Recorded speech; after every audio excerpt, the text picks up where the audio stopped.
give me a little opinion of yours on the state of the breed. We can discuss the anatomy of the dogs. We can discuss the temperament and the health of the dogs from where we were, where we are, and remaining on this current path, where we might go.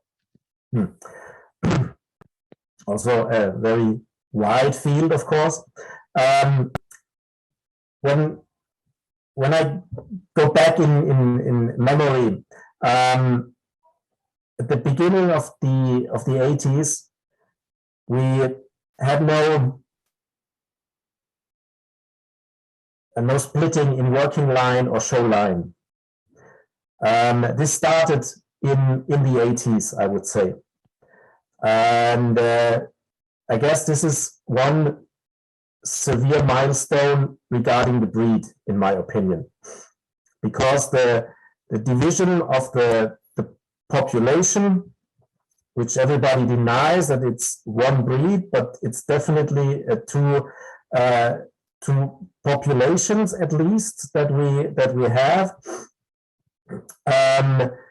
made a turning point in the exterior and also in the character of the dogs. We starting in the 80s with the era of Hermann Martin judging the males. We also established the look on the dogs we have still right now, and this is, in my opinion, the sloping backlines. Best example is Jack Noricum, who really had a very sloping backline, but he had a huge influence on the breed, and he also produced very well, no doubt about that.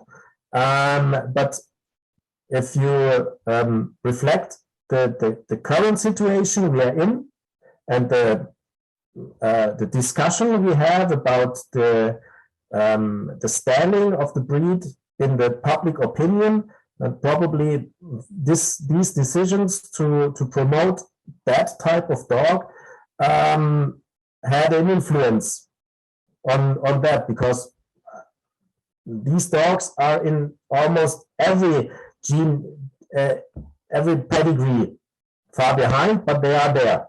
Yeah?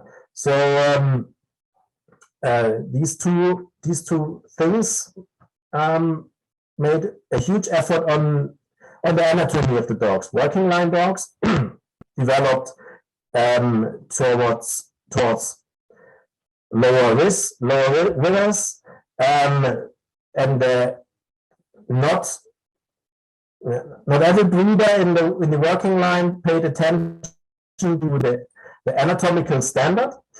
As long as the dog is good enough for G rating, it's okay for breeding, as long as the character is and the working abilities is right. So I guess that was not always the cleverest idea. On the other side, the exterior, only looking at the exterior and not facing the parts we need also, like character, working ability, and health on the show line, is also not the cleverest idea. It's always best to find a way that you can have all under one head, as we say. Probably only a German expression. Get it under one head.